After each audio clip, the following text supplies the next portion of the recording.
Every parent wants the best possible start for their child. And for many families, giving their kids a great start includes a preschool experience. In fact, my own girls went to preschool just down the road because we couldn't get into the CDL. The wait list was so long because it's such a phenomenal place. But finding the right place for your child can be challenging. All across the state, I know that there are parents who tried, like I did, to find the highest quality preschool opportunity they could find that was close to home and affordable. And optimizing these three factors, though, quality, location, and cost, is a challenge that is difficult or a complete barrier for a lot of families. So thankfully here in Michigan, we are fortunate to have a homegrown preschool program that takes a lot of the guesswork out of picking a quality, affordable program. Since the late 80s, hundreds of thousands of Michigan 4-year-olds have participated in the Great Start Readiness Program, a program that has been proven to improve opportunities and outcomes for our 4-year-olds.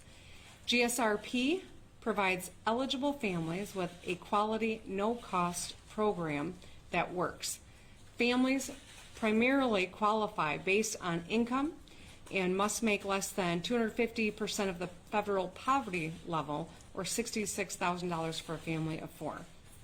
Today, too many eligible kids are stuck on wait lists and unable to access the incredible opportunity because of a lack of funding. And that's just not acceptable.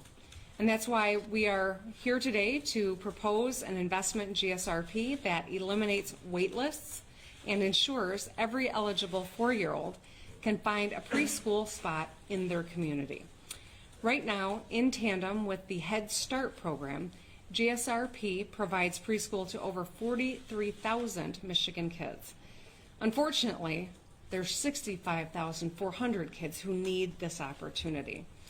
They are eligible, meaning over 22,000 kids are eligible for GSRP right now, but are not served.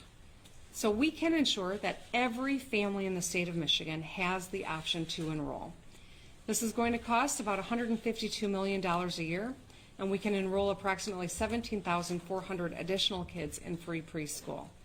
I'm also proposing an additional $50 million in federal funds that we can use toward ensuring an adequate supply of providers, funding needed transportation costs, supporting early educators, and engaging in outreach efforts to provide parents with better information about the programs that are available to them.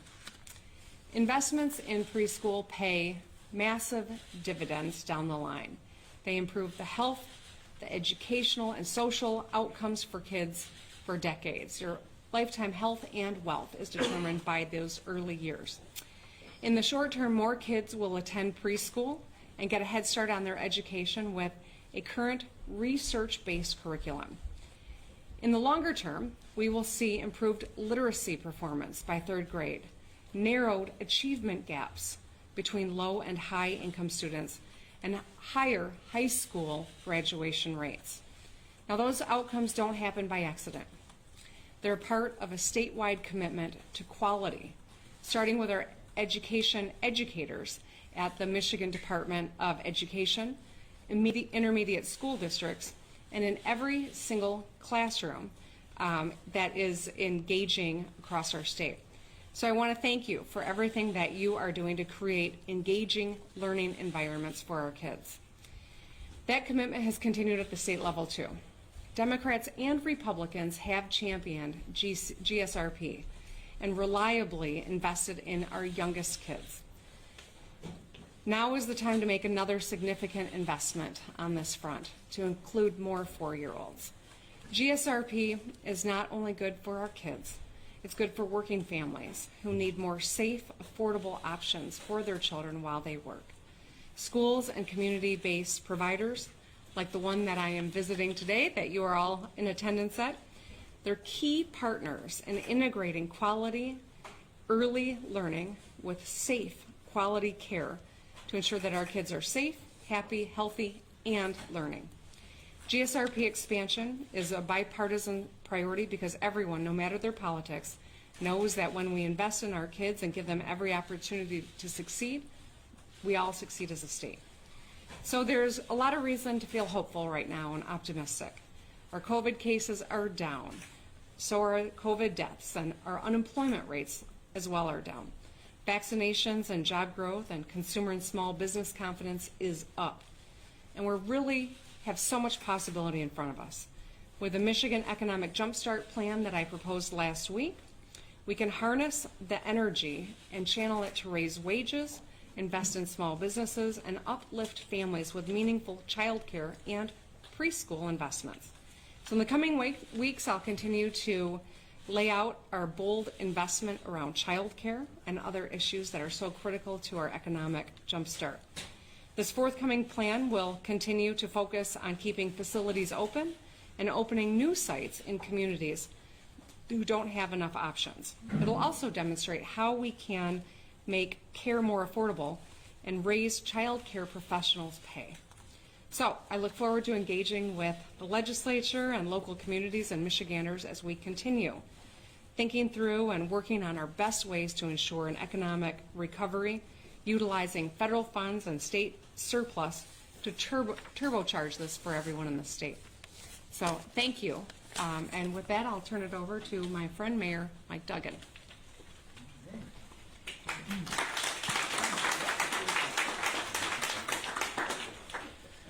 Well, thank you, Governor. 2 years ago, I spent a lot of time in Lansing lobbying for universal pre-K for a full day for every 4-year-old in Detroit. And I got close, and it just missed at the end of the day in the appropriation process. But I wasn't too discouraged, so I came back last year. And, of course, had the great support of the governor. I also had the support of Senator Ananich and Senator Mike Shirkey, who were strongly in favor, as were the Republican and Democratic leadership in the House. We were all set it was going to go for sure, and then COVID hit and blew the state budget apart. But it wasn't for a lack of commitment on the part of both Democrats and Republicans. When I came up this year, it's even better because I was pushing before for special funding for Detroit as a demonstration that later will get expanded to the rest of the state. The proposal you're seeing today is for pre-K for 4-year-olds across the state of Michigan, which is, of course, the right way to do it. And we need to be honest, the third grade reading scores in this state are not where we want them to be. And in Detroit, they're particularly troubling.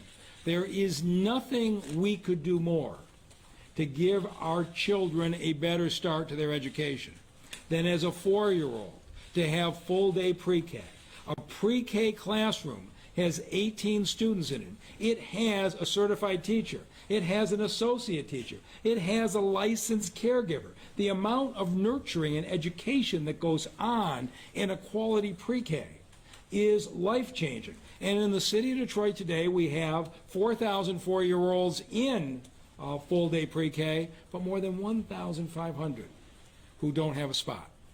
And so what I have proposed, and I appreciate the bipartisan support, is that in the city of Detroit, we're going to create an Office of Early Childhood Education. And we are going to reach out to the pre-K providers today that have high ratings, 3 stars or more. We're going to add close to 100 new classrooms of those quality providers. We're going to create a book, we're going to create a website, and we're going to say to the parents of Detroit, here are your options all across the city, and my hope is in the early part of next year, every single parent in this city with a 4-year-old will have a really good pre-K option close to their homes. It'll mean a lot for parents who want to go back to work, who have that 4-year-old as the last one at home, but it'll mean a lot to these children. And so I just appreciate the governor who's been fighting this nonstop. I appreciate the Republican and Democratic leadership, and I'm really hopeful I'm not standing here a year from now talking about trying to do this again, because I think this is the year we're going to get it done. Thank you.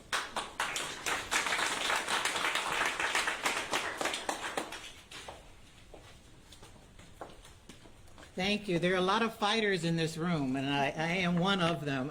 It's so nice to be here for this occasion. You know, we often talk about helping people age with grace and with dignity and living their best lives, and that's critically important. We all know that. But it all starts here, right here with early childhood education. And this is the step one. This is step one in preparing a person to achieve success and to helping them reach their fullest potential. What we're doing today is the beginning. As the former president and CEO of Capital National Bank, I was privileged to serve as the statewide chair for the Early Childhood Education Council. And before leading AARP Michigan, I was also served as president of Lansing Community College. So I've had firsthand experience of exactly seeing educational outreach programs from preschool to post-secondary and beyond. I've also witnessed the competitive advantage that employers have when they implement and embrace an early child care program. When a community commits to quality child care programming and quality lifelong education, everyone wins. Data has consistently shown that those who have exposure to early childhood education are far more likely to be successful throughout their educational and their professional careers. And I can recall when I was chairing the council, some folks said to us, well, child care isn't really our responsibility. However, I would remind all of us of the words of Frederick Douglass when he said, it's easier to build strong children than to repair broken men. Great Start Readiness Investment Plan is not only good for our children, and it's eliminating wait lists and providing every eligible child access to high quality preschool. It's also good for working families who need more safe, affordable options. And while they work, they need those options to be readily accessible. Every child from 0 to 5 years old deserves to have access to quality child care.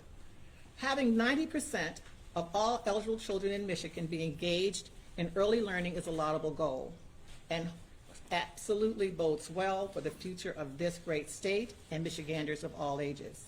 I am excited about what this means for our state and what this means for our nation.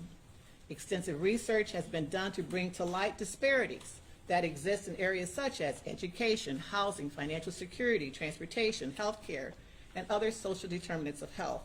And they all talk about education, they all talk about opportunity, and they all talk about access. Early childhood education is the key to eliminating many of those disparities later in life. A quality education and quality of life should start at the cradle and it should end at the grave. Everyone deserves the same opportunities for a great start to begin their lifelong journey. Thank you, Governor Whitmer.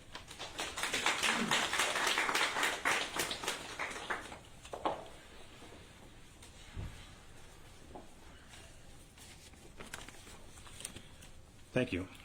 I'm Jim Antonik, the Senate Minority Leader from Flint, but more importantly, I'm a proud MSU grad, but also a proud MSU teaching certificate grad. Almost 20 years ago, I finished my certificate in secondary education, but I taught middle school and high school, and without question, every student I had, you could tell the preparation they got when they were 3, 4, and 5, and that level of preparation or the level of preparation they didn't receive carries with them. I was only able to do as much as the child was prepared when they came into my room.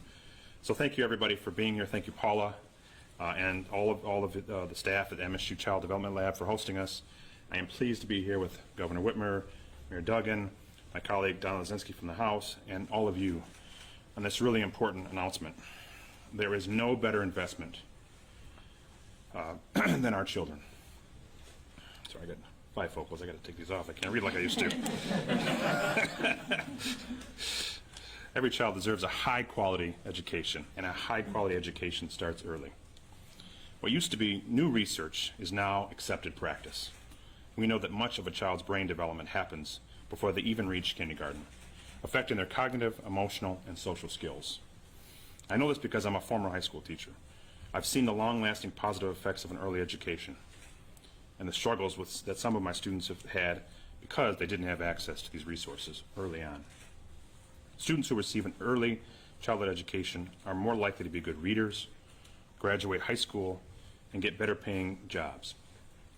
Studies have even shown that students who get a jump start on their education are less likely to be incarcerated. That's how big of an impact preschool can have on a person's life. The value of early education is undeniable, but currently only 66% of eligible children statewide are served by GSRP or federal Head Start programs. For too many families, the cost for early education is too high, the wait lists are too long, or the opportunities are just not available. Governor Whitmer's plan removes these barriers.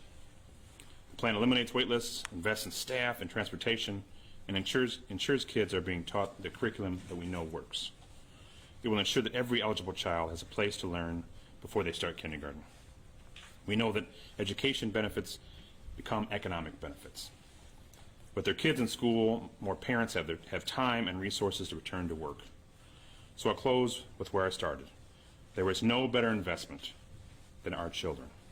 And I want to thank Governor Whitmer for making this a priority in our administration. Thank you. And with that, I will turn it over to my partner in the legislature, House Democratic Leader, Donna Luzinski.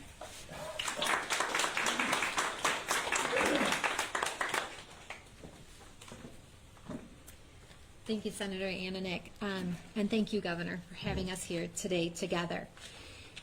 A lot of legislatures come to the idea to run for office because of something specific in their community. And this is such a great honor for me to be here today because it was more than a decade that I started working with the Early Childhood Investment Corporation and the Great Start Collaborative in Washtenaw County to really look at what it would take for each child to reach their full potential. My 3 sons attended a Title I elementary school, and it was in that first year in kindergarten where I was able to see up close and personal what it meant for a child to show up ready to start kindergarten and to learn as the years went by that a child who starts behind rarely ends up ahead in a really deeply personal way. And so what I know in my heart is that every parent wants the best for their child, starting with an opportunity for high-quality early childhood education. And children with families who are able to access top-tier early childhood education, that's fantastic. But what we need to make sure is that every child has that opportunity. And today, we are taking the step to make that opportunity happen for all children. The investment proposed here today would be an important step in narrowing that gap that we see between children in families of different income levels, by ensuring that every 4-year-old has access to high-quality education in their school with programs taught by quality staff, using proven and research-based curriculums, by eliminating the wait lists. We are making sure that our children don't have to wait for their future, that their future can begin today. This plan is an example of the bold actions that are needed to transform our education system, starting with our preschool system, and to level the playing field for our next generation. By ensuring that every Michigan child has a fair start, it will have all the lasting impacts you have heard about here today. And what we all know, deep in our bones and in our heart, is that every child deserves the chance to lead a successful life. And children who begin their education early have these increased literacy levels, graduation rates, and opportunities for them to seek out their fullest potential. I've been passionate about these needs for a long time, and I'm so proud to have one of my driving reasons bringing me to the legislature, to have terrific partners in that quest across the state, and for us to propose this investment that I look forward to voting yes on in the House chamber. I'm proud to stand here with Governor Whitmer today as we support this historic investment in the future of our children in our state.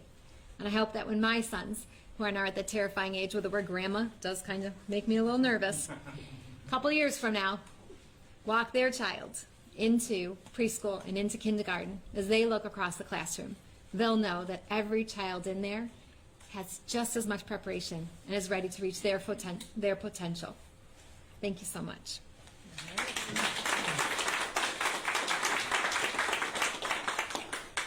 Hey folks, we have just a few minutes for a media Q&A with the governor or other speakers on early childhood education. All right, who wants to get us started? Mr. Mayor, can I ask you something? Sure, absolutely.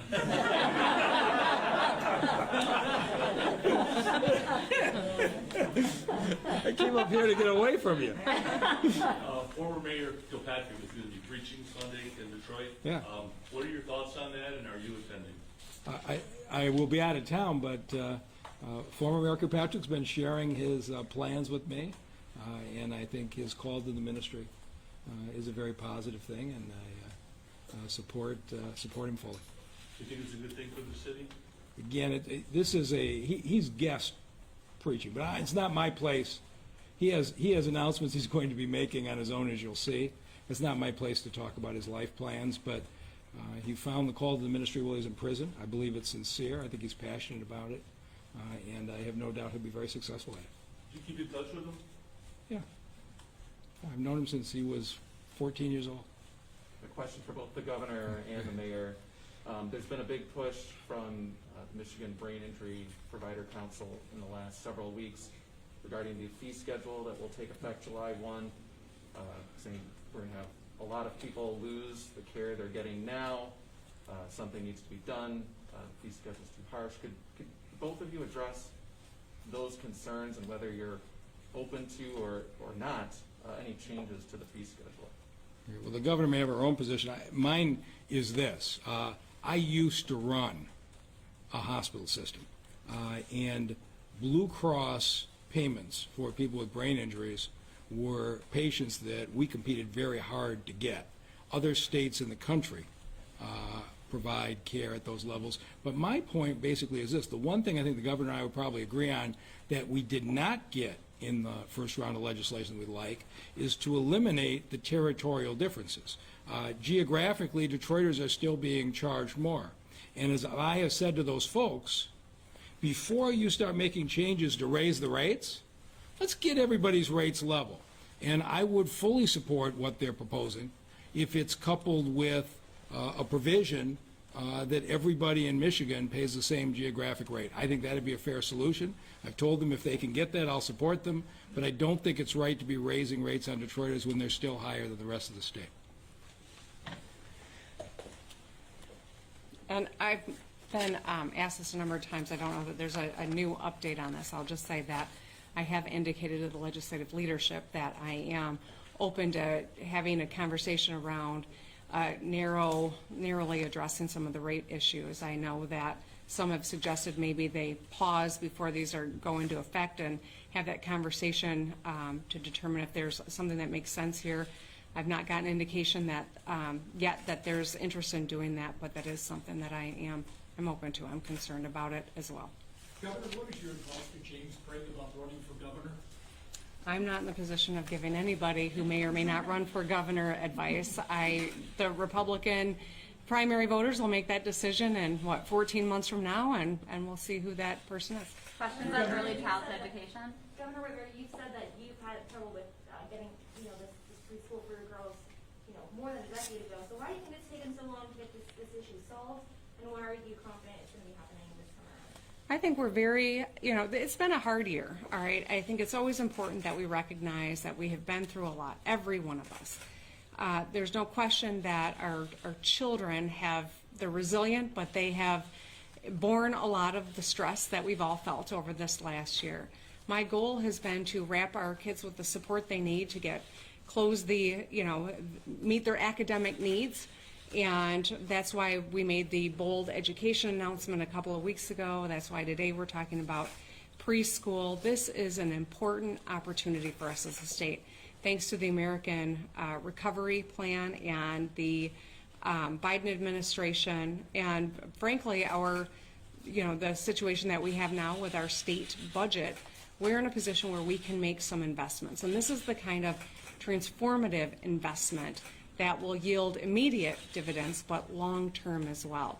I appreciate when Paula Cunningham with her quote earlier about we can make an investment early in someone's life, and it's a lot cheaper and easier to get someone on the right path than to try to fix something that's not working later in life. And that's what this is all about, creating opportunity and investing in our kids. This is something that has so many benefits to our state. And we've got an opportunity right now because of the resources that are coming in. I'll also say that while we've talked about the bipartisan nature of this, we're not joined by some of the Republican leaders. However, they have indicated over many years and many conversations with many of us that this is something that they too support generally. And so I'm hopeful we can make this a reality soon so that we can get a lot of kids enrolled in school and help a lot of families who are struggling to meet the needs of their children as they go back into the workplace. How do you make this something that's sustainable? Because we have this federal infusion of dollars right now, but in the long run, to to get programs to expand and invest in more capacity, it seems like you would need a promise of something in the future. How would you do that? And so we've seen growth in our state budget. We are fortunate that we can now utilize some one-time resources to do some of the one-time, expansions necessary, but also to have the ongoing resources to meet the needs of our students. So we feel very good about that this is something that is sustainable. And most importantly, as people see what a huge impact this is going to be, they're going to be clamoring for us to do even more in this space. And that's an exciting prospect of what we can do in the near future. And talking about the impact, with third grade reading being one of the things that you're hoping this will address, and just looking at holding kids back right now, what's your message on what we're doing right now with third grade reading? Well, I have not ever supported the philosophy that you penalize kids who are struggling to read by third grade. I have put money in every budget to help meet the needs of kids, to close the historic funding gaps for kids in higher poverty situations or in the incredible disparities. 2 weeks ago, I announced that we have the resources to finally close the gap in funding that was envisioned by Proposal A 30 years ago. We can do that right now. So these are all components to making sure that we get our kids on track, and that where we know that they've got academic recovery needs, utilizing these resources now to bring down class size, to have more counselors and more people in the environment, the educational environment. These are supportive measures that will help make sure that our kids are on track, and that means including more literacy coaches as well, which has been something that I've proposed in all of my budgets too. Governor, a lot of people have been calling for full universal pre-K. This is a step towards that. Can we expect more moves towards that, or is this about as far as we can get? Absolutely, that is the goal. I mean, to ensure that every young child has an opportunity at early childhood education that's our ultimate goal, and we're moving in that direction. One more question. Are you planning on any incentives to try to get more people vaccinated? Because right now we're having around 60% statewide. Yeah, it's the numbers of people getting vaccinated has slowed down. There's no question. That's not unique to Michigan. That's happening all across the country. We are working very hard to make sure that we've got some additional incentives that we can put on the table. I would anticipate some announcements in the coming weeks, but our goal remains to get to that 70%, and we're doing a lot of great work getting into communities, going to churches, meeting people at their homes, meeting people where they are to make it easier to get vaccinated. And so that is slow work, but we've got some incredible people on the front line that are continuing that effort, whether it's in our county health departments or in our municipal health departments. There's a great partnership happening across the state with our health systems as well, and I'm grateful for the work, and we're going to keep pressing forward to try to get to that 70% number. All right. That's all the time we have. Thanks, everybody. Have a good one.